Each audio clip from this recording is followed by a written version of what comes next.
One of the things I found in dealing with Christian worldview is there is what I have called the Peking duck syndrome. And the Peking duck syndrome is simply this. If you want a tender duck for dinner, what they do to prepare this duck is they clip the wings, they tie the legs, and they tie the wings in. And all they do is feed the duck.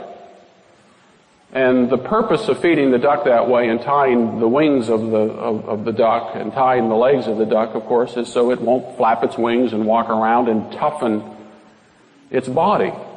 The only purpose for this duck is to be plucked, cooked, and eaten. And there are a lot of Christians who oftentimes see going into Christian education and doing all that we do with Christian education, and keep in mind that this is where my heart is in the area of Christian education. That we tend to believe that that's the end all of what God has called us to do. So it's not enough to be classically educated, have a full knowledge of the Bible, and have an astute and honed ability to defend the Christian worldview against all comers. That's not enough. If that's all we're doing as Christians, involved in the development of our Christian worldview, we are going to lose in the end. Because you will find that opposing worldviews would like us just in that situation, cloistered with the knowledge that what we have is greater and better than anything anybody else has, but we have isolated that worldview within a very narrow academic and social and cultural setting. And while we become privately engaging, we end up being socially irrelevant. And again, opposing worldviews will be satisfied with that. As one commentator said, you can rant and rave about any ism you want on Sunday, but come Monday, the kids belong in school. Now, not in the kind of schools that you're talking about, but in their schools where 85 to 90% of children today are in fact going to school.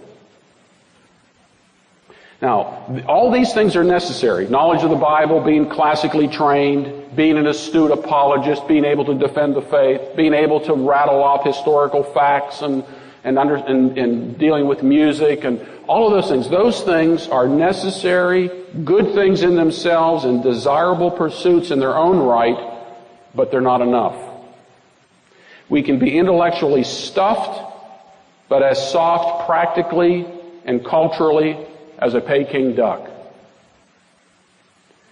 And so my mission in life, and I do have one, and it's simply this: we have got to take and understand the Christian worldview in such a way that it is far greater than our ability to see how effectual that Christian worldview can be in the world. I mean, I envision a transformed world based upon the work that we're doing today. Now, if you don't believe that, if you don't think it's possible, and if you don't think you should be moving towards that goal, maybe not seeing it in this generation, but only seeing it maybe possibly in the next generation, or maybe even in the third generation, if you really don't capture that vision as to how comprehensive and how earth-shattering the Christian worldview is, you'll end up being a Peking duck. Let me give you an example of this. This is recent news. The Southern Poverty Law Center out of Montgomery, Alabama, been in existence for about 34 years and initially was involved in civil rights issues. And you may recall the Southern Poverty Law Center and Roy Moore. They were the ones instrumental in removing Roy Moore from office. The organization is run by Morris Dees. Just recently, in their latest intelligence report magazine, which goes out to law enforcement organizations, other civil rights organizations, it's a multi-million-dollar cash cow is what it is. But this latest intelligence report is moving this organization in a different direction. While they were settled on civil rights issues, which was a very noble and important cause, they're running out of cases. I mean, this latest case, in fact, with this 80-year-old former Ku Klux Klan man who was finally indicted for the Mississippi burning case of these 3 young civil rights workers. He's 80 years old. They finally got this man. And this is where the Southern Poverty Law Center used to be. But now they're going after us. In this particular report, they're going after Christians. And understand this. They're going after Christians who believe in a worldview that has moral and practical consequences. That is a moral worldview that actually has not some, but in fact is involved in the world at large. And they will constitute you, they've already constituted me and other groups, Focus on the Family, Dr. D. James Kennedy's Coral Ridge Ministry, Alliance Defense Fund, and the Blackstone Fellowship. You can go down the list. American Family Association. We are now considered hate groups because we believe in a moral worldview with moral absolutes that actually has something to say about the world in which we live. And because we hold to certain moral absolutes in the area of homosexuality and homosexual marriages and so forth, we become hate groups. So now anytime someone turns on the television and sees D. James Kennedy, or anybody who turns on the radio and sees James Dobson, or if anybody gets the American Family Association magazine, here's Tim Wildman on his daily radio broadcast, the people are going to think, these are hate groups.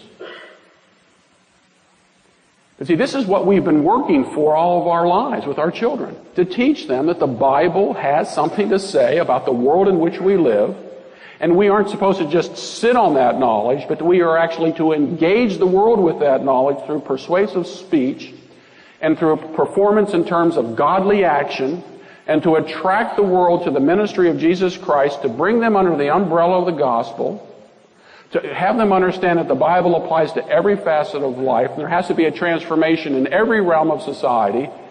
And now we have engaged the world on this because we have engaged ourselves on this, and we have taken this into the world in which we live. And there are people out there who say, what you're doing will be stopped. And we will be the ones to stop you. And so worldview thinking isn't a theoretical exercise, and that's certainly a necessary thing to do, but it's beyond theory at this point. We have to take practical action. Now, we don't take practical action in terms of swords and battlement and that sort of thing. We take practical action in simply applying the Bible to every sphere of life, and that's what a Christian worldview is. And I don't have to articulate all the basics of all that. You do know that. I mean, that's why you're here and doing all of this. But point 3 on your outline, notice what it says. Worldviews are comprehensive. And it's not just Christian worldviews that are comprehensive.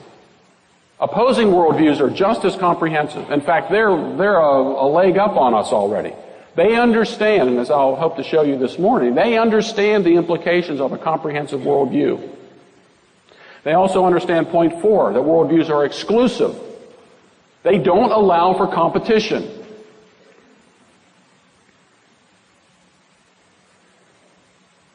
They will, in fact, compete against one another for exclusive intellectual domination over every fact. Just a couple of months even before this, there was this whole thing about, dominion theology, and everybody was a dominionist and so forth. And what do you think the liberals have been doing for the last 150 years? They dominate almost everything. It's only been really in the last 20 years that conservatives and Christians, between 1925 and 1975, from the Scopes trial and from the candidacy of Jimmy Carter, Christians were out of the realm of politics and social issues forever. In fact, they were criticized for not being involved. Conservative Christians were criticized for not being involved. When the civil rights movement in the 50s and the 60s came up, the question was, where were the conservatives? And that was a legitimate concern. And so what happened? The conservatives actually got involved. But now that the conservatives are involved with a worldview that has absolute values attached to it, they want us to go back to the realm of between 1925 and 1975 because they don't like the competition. And I'll guarantee you they will pull out every stop to ensure that their worldview remains exclusive. And to point 5, worldviews are transformational. The other side understands that the way you capture a culture is by transforming individuals and then sending those individuals into every facet of society and bringing about a transformed culture based upon the new worldview. And now we're living under that transformed worldview. And now we are battling against that newly engaged transformed worldview. So, instead of being a Peking duck, what I want you to be is, I want you to think of this illustration. And I don't know if you've ever heard of I'm not classically trained, so you're not going to find me use too many classical illustrations. Most of my stuff is pop culture. I'll try to keep that at a minimum. But, because I know you pay big bucks in order to train your kids classically, and I don't want to have to disturb that at all. But I'm going to go back. I guess you could consider this guy in the classical realm. It's about 5th century BC. His name was Milo. And Milo was a wrestler. And Milo was, in fact, in those particular days, you will find that to wrestle meant to wrestle to the death. You could go in, this was gladiator without the armament. And so Milo had to figure out a way how he was going to train himself in order to win. And so he took on a very, very interesting methodology. He would take a newborn calf and he would pick up this newborn calf on his shoulders and he would walk across the stadium and then he would walk back across the stadium with his calf on his shoulders. And the next day he would take that same calf, he would lift this calf up and he would walk across the stadium and then he would walk back again. The next day he would do the same thing. Now, you know what was happening at this point. Every day the calf was getting a little bit bigger. And Milo was getting a little bit stronger. Until the day came where he could pick up that full-grown calf, which is now a cow at this point, and pick it up on his shoulders and walk across the stadium and back again. This is no Peking duck.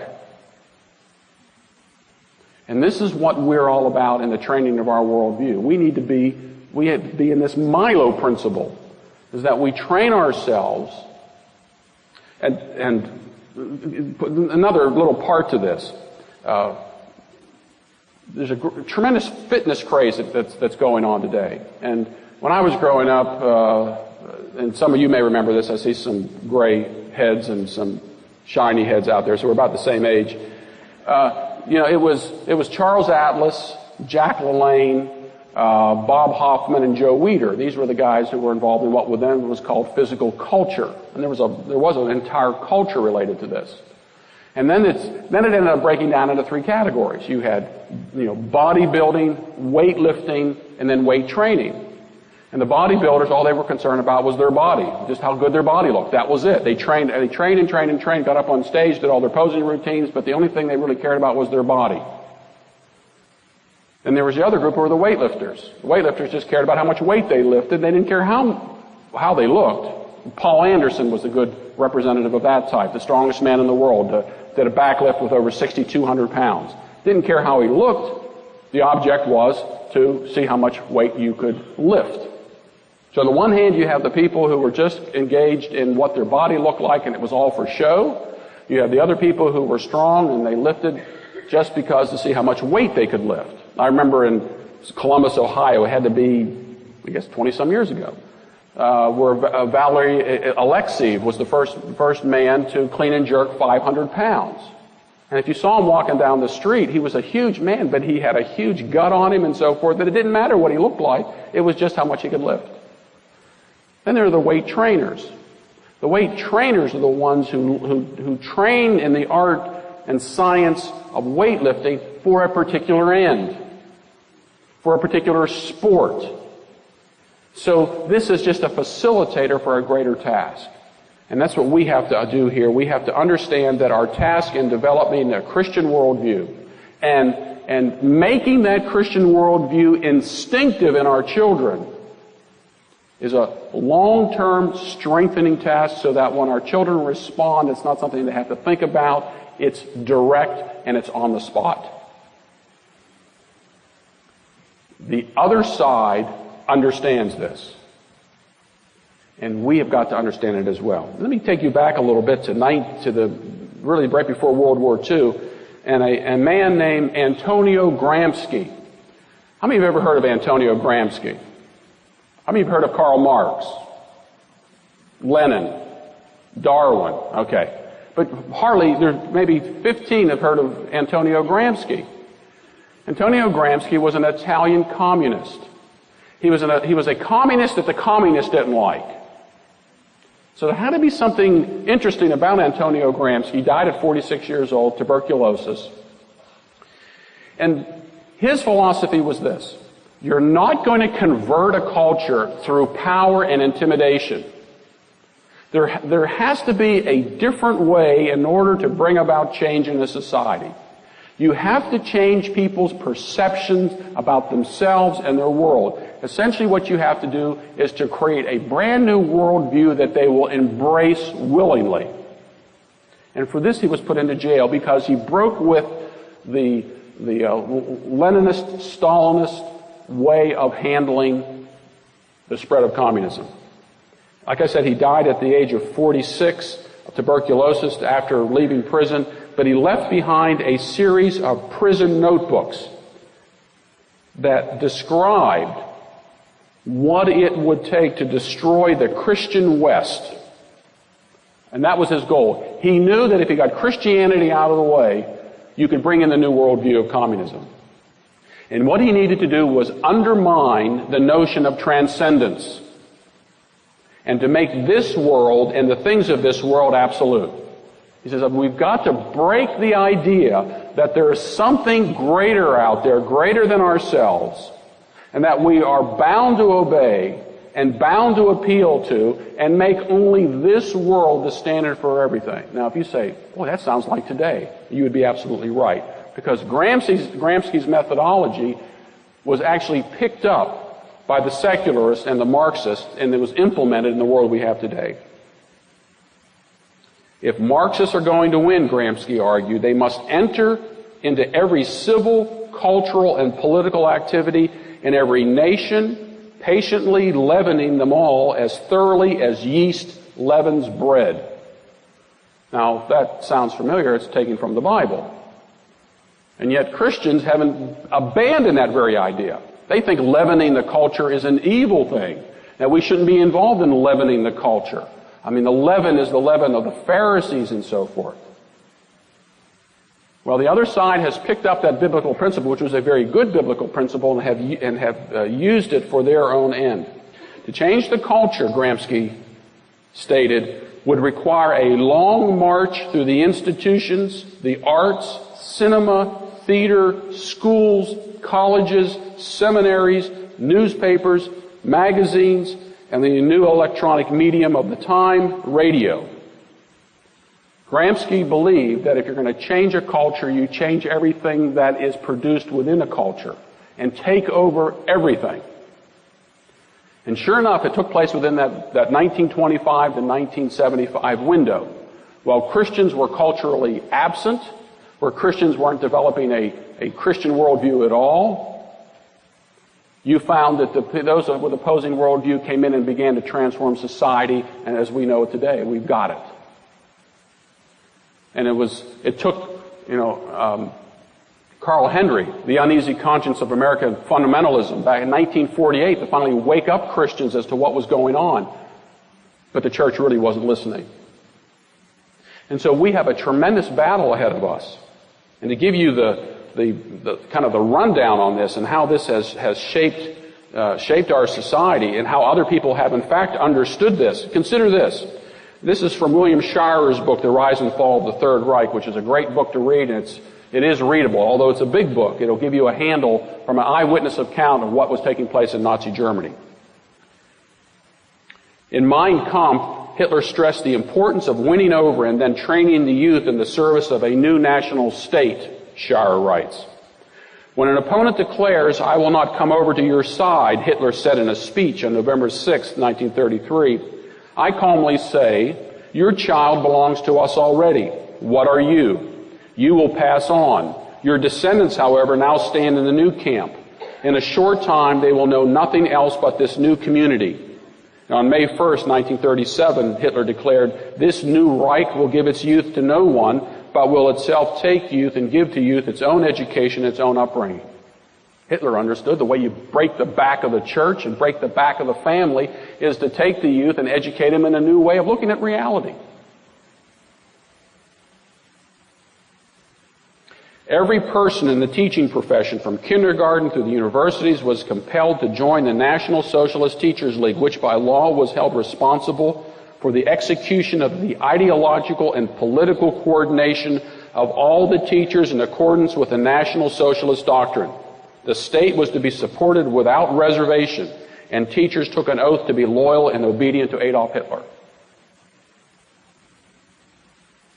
Neutrality was never an option for Hitler. It isn't an option for anybody, and it shouldn't be an option for us.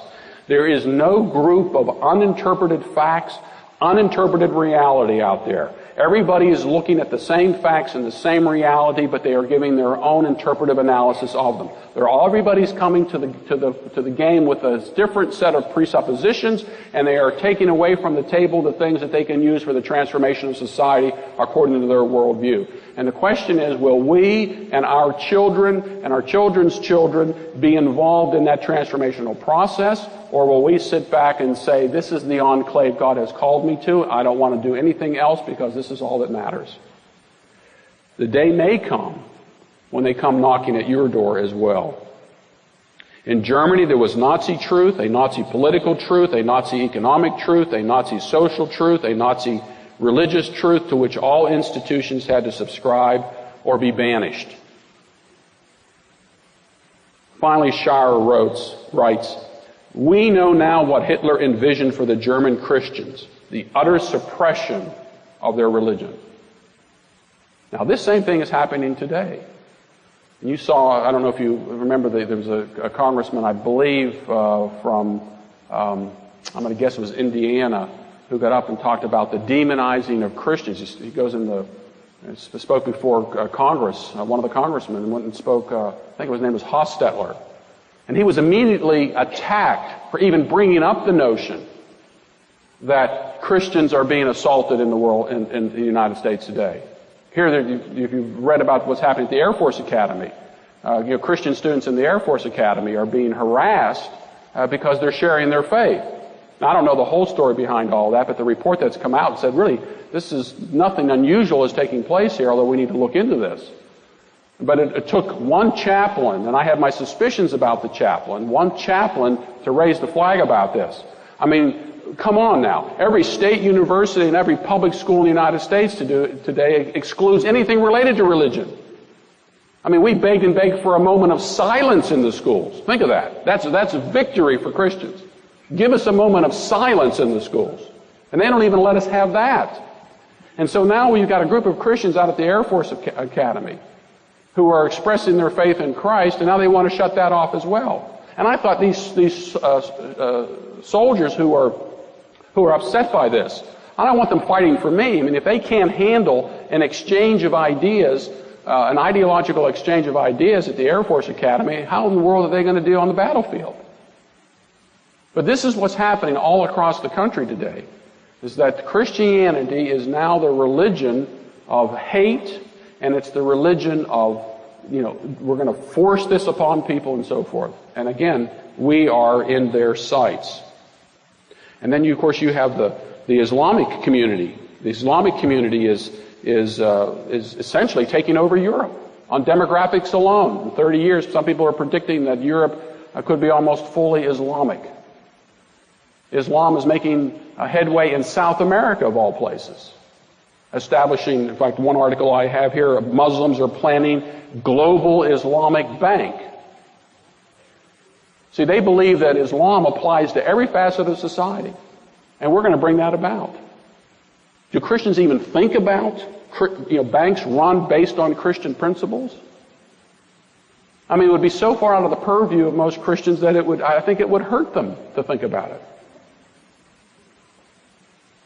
There was an article written in Christianity Today back in 1990 it's called The Adult Gospel. It talked about how Islam really caters to adults. And I hope I'm not going to offend anybody here, but you would never see Islam portrayed as VeggieTales. You wouldn't see it. So we raise children on pablum, and we keep them on pablum, and is it any wonder when they go off to college that they give up this infantile faith? Islam comes along and says the Quran applies to every area of life, and it applies to economics, and they do a distorted view of it as well, just like the humanists do. The people say, yeah, that's why humanism is so successful. Humanism applies to every area of life. Christianity applies to what? Well, when you die, you're going to go to heaven. But what about right now? But when you die, you're going to go to heaven. Why do you think the Marxists were so successful in South and Central America? Because they gave them real life hope in this world. I mean, if you go back and you study the black Muslim movement, what was the difference? I mean, you had a lot. You had Malcolm Little, later to be known as Malcolm X. He was raised in the church. What was the difference? The difference, there were a couple of things that went on. Of course, the way that white churches responded to blacks, even black Christians. But one of the things is that Islam, the black Muslim variety of Islam, said that this applies to everything. It's not just when you die, it's that Islam applies to everything in the here and now. And that was attractive to them. Then there's Daniel Dennett. I don't know if you've seen this book. It's called Darwin's Dangerous Idea. And he considers Darwinism a universal acid that eats through everything. It's like Alien. You know, if you've ever seen the Alien movies, when you hit one of those aliens with a bullet, what drips out of it? It's not blood, it's acid. And it just eats through everything. And what Daniel Dennett is saying is that evolution eats through everything. Everything it touches, it consumes. It's comprehensive, and we will apply Darwin to everything. And this is why they're so opposed. They're just opposed to intelligent design. The idea that something, some force, some entity, some non-entity designed all of this, that frightens them. Because they know once the idea of transcendence gets into the argument, their worldview is finished. And there's John Dunphy, and you may have heard this quotation. He says, I am convinced that the battle for humankind's future must be waged and won in the public school classroom by teachers who correctly perceive their role as the proselytizers of a new faith, a religion of humanity that recognizes the spark of what theologians call divinity in every human being. Their teachers must embody the same selfless dedication of the most rabid fundamentalist preacher, for they will be ministers of another sort, utilizing a classroom instead of a pulpit to convey humanist values in whatever subject they teach, regardless of the educational level, preschool, daycare, or large state university. The classroom must and will become an arena of conflict between the old and the new, the rotting corpse of Christianity, together with all its adjacent evils and misery, and the new faith of humanism, resplendent in its promise of a world in which the never realized Christian ideal of love thy neighbor will finally be achieved. This guy gets it. He understands. He understands. In fact, an interview done with him sometime later he said, I agree with everything I said, and he says, we're going to win. American Vision gets a number of nasty emails and voicemails from people. It comes with the job, I suspect. We got this one a few months ago. He says, I won't read all of it to you, but just some snippets from it. He says, as a matter of fact, Christians have a back seat in America if you know anything about history. So get in the back seat, you weirdo, psycho Christians. Now, he's not just talking about me, he's talking about you too. If you read this stuff, if you have your children classically trained and you're teaching them the biblical worldview, you are a weirdo, psycho Christian. That'd make a great T-shirt. Maybe we could make some money on that. Get your stinking church Sunday stinking messages out of my country. You belong out of this country. You're the weirdos. You're the wackos. You religious people have some nerve pushing your God on me. Get your God out of my backyard. I don't know what he's doing in his backyard, but get your God out of my house. As I mentioned to you before, you of all people should be in the back seat. You should be tortured for your religion. You should be prosecuted for your religion. Didn't we feed you people to the lions? You can go on American Vision's website and you can listen to this yourself. I didn't make this up. And here's an email that was sent to WorldNet Daily, and it was called "We Are Going to Win." He says, "We are going to win.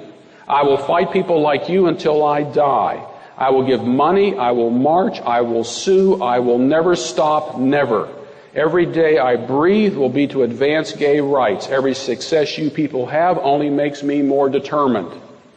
And you people may get what you want for now, but young people don't feel the way you do and will be making the rules soon enough, and they don't hate gay people. It may take 10, 20, or 30 years, but gay people will get everything they want, I can assure you. All setbacks now are temporary, trust me.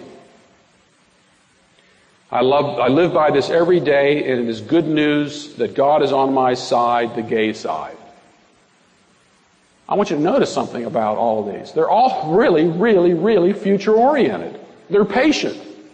And they work for something that is going to take place down the road. And they're working for it now. They're working for it every day. They're putting money into it. They're taking over all the institutions related to it. They understand what their worldview is all about. And the question is, will we as Christians get on the bandwagon? Now, they do have a dilemma. I've called this the humanist dilemma. And that is, when the secularist worldview becomes consistent with itself, it consumes itself. So not only are we fighting a battle against the humanistic worldview and opposing our worldview, but we have to live in the sludge of their refuse. That is, as they implement their worldview in society, not only just opposing our worldview, but imposing their worldview. And since their worldview is really is a base worldview, all of the cast-offs of that worldview end up falling on us as a society. And we saw this with the 18th century and the French Revolution. The French Revolution had high ideals. The French Revolution, as you remember, they thought they were going to create this utopian society, and the way they were going to create this utopian society was to get God out of the picture. That was the first step. They started a new calendar. They started with a new year one. If you study our Constitution, the Constitution of the United States, right above where George Washington signs his name, it says this was done in the year of our Lord. The French Declaration of the Rights of Man and the whole French revolutionary way of looking at things started their calendar with a brand new year one. If you wanted to do business with France, you had to have a kind of an intermediary calendar to tell you what day it was based upon what France was doing. If you need somebody to blame the decimal system on, it was France. They created the whole 10-base system for evaluating everything. They went from the creation week of 7 days to a 10-day week. Can you imagine that? Can you imagine, waiting for the weekend? I mean, working 8 days and then finally getting, the weekend? I mean, it was an impossible system and it didn't last very long. While our Declaration of Independence says we are endowed by our Creator with certain inalienable rights, the French Declaration of the Rights of Man listed what your rights were. And of course, whatever the state gives in terms of rights, the state can take away in terms of rights. We heard that just yesterday, didn't they? What does the Supreme Court say yesterday? They can take your property away from you, not just for public use and be compensated for it in terms of public use, as the Fifth Amendment says, but if they need more tax revenue for your community. And there may be say your family is just right in this great development area, and you're only paying a couple $1,000s a year in taxes, but if we build a big supermarket here and all these other stores and so forth, this will bring millions of dollars of tax revenue in the city, so we're going to take your property. 5 unelected members of the Supreme Court just turns around and turns the Constitution on its head. You see, once you take God out of the picture and standards out of the picture, everything is up for grabs. Anything goes. So much so during the French Revolution that they couldn't kill the people fast enough. They had to create a new way of execution. And they had to create the guillotine. That's why it was created. You know, it was just like, and the people, I mean, just like this, the people in the front rows weren't taking notes, they were knitting. The women were knitting as they watched one head fall after another. That's the humanist dilemma. When humanism works itself out consistently, not only does it affect the humanists, but it affects those people that the humanists affect, meaning us. And if you stand in their way, you're taken out of the way, one way or another. And I noticed, I said, well, this sounds awfully extreme. You know, how can you say all this about America today? Because everybody says in America it can't happen here. And they probably said the same thing before Hitler rose to power. It can't happen here. And probably before the Tsar and his family said it couldn't happen here.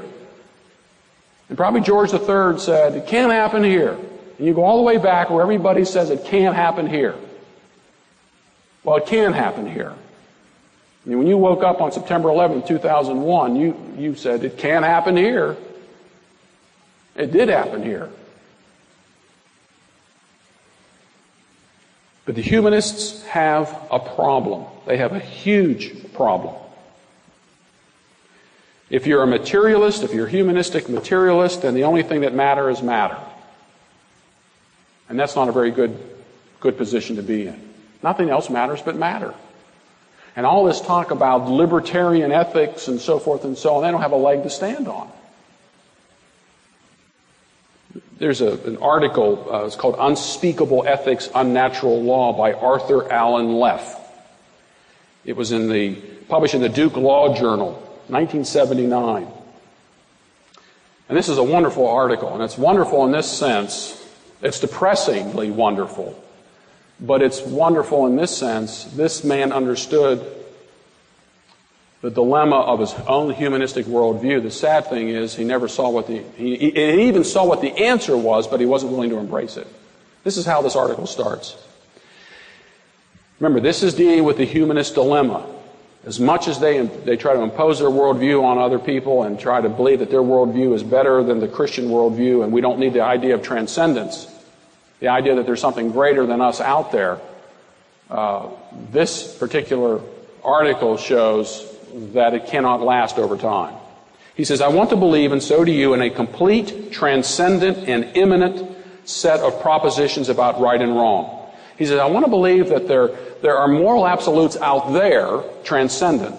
I also want to believe that those moral absolutes actually embrace our life in a close way, that is, they're immanent. He says, I want to believe in findable rules that authoritatively and unambiguously direct us how to live righteously. He says, I also want to believe, and so do you, in no such thing, but rather that we are wholly free not only to choose for ourselves what we ought to do, but to decide for ourselves individually and as a species what we ought to be. What we want, heaven help us, is simultaneously to be perfectly ruled and perfectly free. That is, at the same time, to discover the right and the good and to create it. So on the one hand, I want a law that says there are moral absolutes. And on the other hand, I want something that says there aren't any moral absolutes. So after Arthur Leff goes through all of this, and he explains all this, and how everybody becomes a god unto himself, if that sounds familiar, what he called a godlet, and everybody's his own godlet. And he ends, and this is how he ends this. This is a depressing article in this sense. He says, all I can say is this. It looks as if we are all we have. Given what we know about ourselves and each other, this is an extraordinarily unappetizing prospect. Looking around the world, it appears that if all men are brothers, the ruling model is Cain and Abel. Neither reason nor love nor even terror seems to have worked to make us good. And worse than that, there is no reason why anything should. Only if ethics were something unspeakable by us could law be unnatural and therefore unchangeable, unchallengeable. As things now stand, everything is up for grabs. That's the basis of his worldview.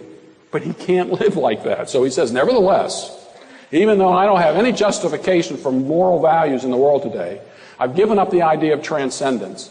I've given up the notion that there can be anything as moral as anything like moral absolutes. Nevertheless, napalming babies is bad. Starving the poor is wicked. Buying and selling each other is depraved. Those who stood up to and died resisting Hitler, Stalin, Idi Amin, and Pol Pot, and General Custer too have earned salvation. Those who acquiesce deserve to be damned. There is in the world such a thing as evil, says who? God help us. You know, the humanists don't have a leg to stand on, even though that they claim that they do. And in the end, they've got nothing. I'm going to show you the ramifications of this and how this is coming down to affect us over time. Consider some of these stories. These are all true stories. You've always heard true crime. These are true humanist stories. The logical implications of the humanist worldview are in fact becoming a reality, and no one seems to be blinking. Two evolutionary psychologists, Craig Palmer of the University of Colorado and Randy Thornhill, professor at the University of New Mexico, argue that rape is natural. They write, we fervently believe that just as the leopard's spots and the giraffe's elongated neck are the results of eons of past Darwinian selection, so also is rape. Human rape arises from men's evolved machinery for obtaining a high number of mates in an environment where females choose mates. If men pursued mating only within committed relationships, or if women did not discriminate against potential mates, there would be no rape. Of course, look, if you're a Darwinian, of course rape is natural. If you're a Darwinian, you are the result of rape, because you've evolved over time. And if you've ever been in the wild, you'll know that animals rape other animals. And you're just a higher form of animal. And the only thing that keeps our society together, at least right now, is the notion that there are transcendent values out there. Now, don't tell me why these humanists believe it, but they've got to believe it. But as they become more and more consistent with their worldview, guess what's happening? They're making outrageous statements like this. And of course, the feminists and so forth were upset by all of this, but they had no justification to be, because it's Darwin's dirty secret. This is the very nature of what Darwinism teaches. And they teach it because this is what they're taught in school. In fact, there was an article by Barbara Reynolds. She says, if your kids go ape in school, you'll know why.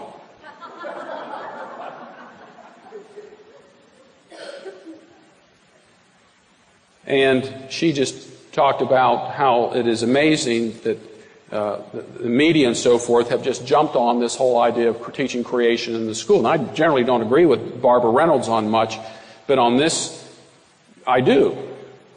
She says, teaching evolution makes about as much sense as teaching our kids that humankind was grown in a cabbage patch or raised by wolves. Even in the dullest mind, a light bulb should go off. Who created the cabbage and who made the wolves? Under the rules of evolution, teachers are forced to answer to King Kong rather than the King of Kings. We're not human animals. We have written speech and higher intellect, but more important, we have souls fueled by a spirit of right and wrong. Human action is determined by core beliefs. Creationism teaches that humans are wonderfully made with the promise of high expectations. If evolution is forced on our kids, we shouldn't be perplexed when they beat on their chests, or worse yet, beat on each other and their teachers. Why are we surprised? And if you followed the Columbine shootings that Eric Harris, do you know what he had on his T-shirt when they found him dead? It was a T-shirt that had natural selection on it. And when they went to his own personal website, he was talking about evolution and the ethical and moral implications of evolution. He was simply following, with a twisted psyche, just following the basic assumptions of Darwinism. Here are these superiors out there killing these inferiors. He was being consistent with the worldview of Darwinism. In fact, if you go back to Marx, if you go back to Lenin and Stalin, and even Hitler, the basis of their worldview was the scientific principle of Darwinism. And when the Nuremberg trials got started, the question was, how in the world are we going to prosecute these so-called war criminals? We don't have anything to prosecute them by. We have already established the idea that every nation was sovereign and whatever you did in your own nation was okay. Biblical law was certainly out the window. Darwin had killed natural law, so now what do? So they created ad hoc law. They created a law system just for the moment in order to prosecute these particular war criminals. But they had no justification to it based upon their worldview. In the book, The Murderer Next Door, killing is fundamentally in our nature because over the eons of human evolution, murder was so surprisingly beneficial in the intense game of reproductive competition. Sounds logical to me. This is how we got here. Then the latest one, and it's kind of funny, but it's gruesome. You heard about the German man who put an advertisement on the internet. He wanted somebody to kill and eat. This was in Germany last year. Puts on the internet, I'm looking for somebody, you have to be in good shape, no smokers need apply, he stated. Preferably a vegetarian. You can't make this stuff up. He had 10 respondents. 10 respondents. And he picked one, he killed him, and ate him. Now, the question is this. What crime did he commit? What is the new ethic today? Tell me what it is. If two people consent to do anything they want with one another, there's nothing wrong with it. Now, do you think that the court prosecuted him and convicted him based upon killing and eating this guy? No. In fact, he was defended by a doctor taking the consent. He says that his behavior may have been odd to us, but it was consensual between the two of them. So basically the guy's being put away for a mental illness because they have no way of determining what was. Well, just later, we had here, who's the guy who's in Kansas who was found to be eating fetuses? There's no law against it. Well, why should there be? If you can kill a preborn baby, if it's just a product of conception, then what's the big deal? See, this is our battle. And see, we can't seal ourselves off from it. And the reason we can't is because there's a spillover effect. It will come and affect us one way or another, just like it has in cultures in the past. Now, I know I've depressed you on this wonderful morning, but that's my job.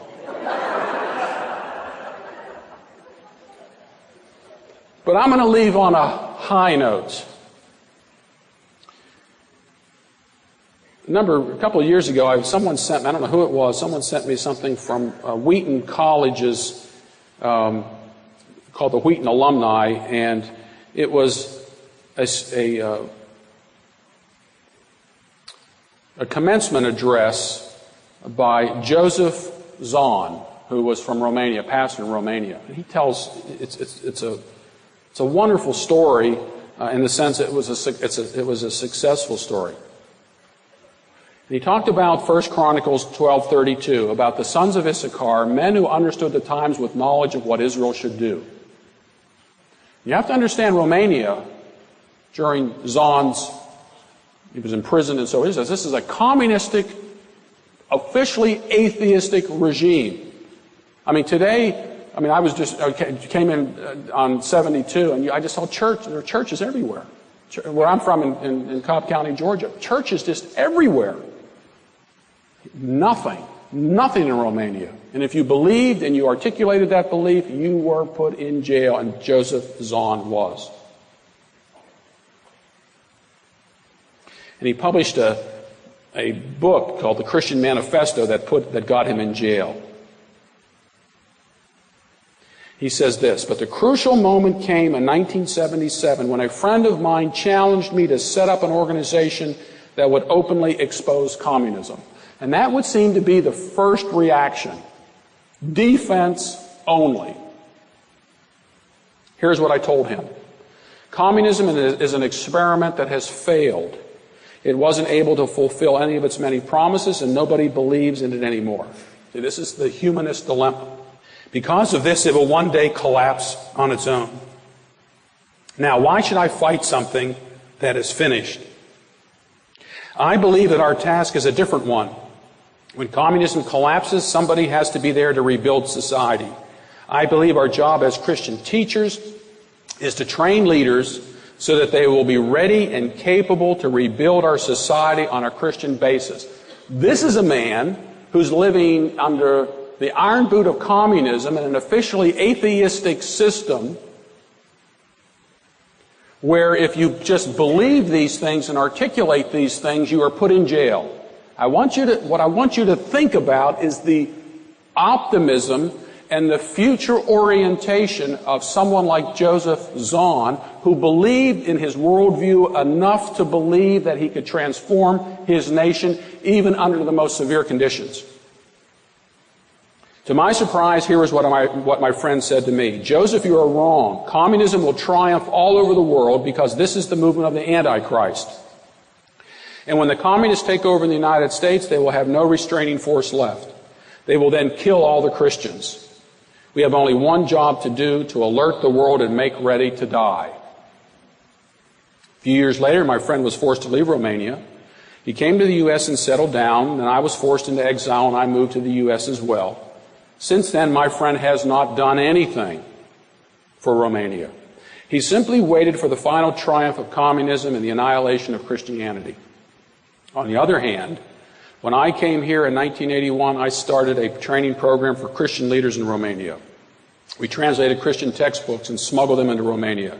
With our partners in the organization, the Biblical Education by Extension, we trained about 1,200 people all over Romania.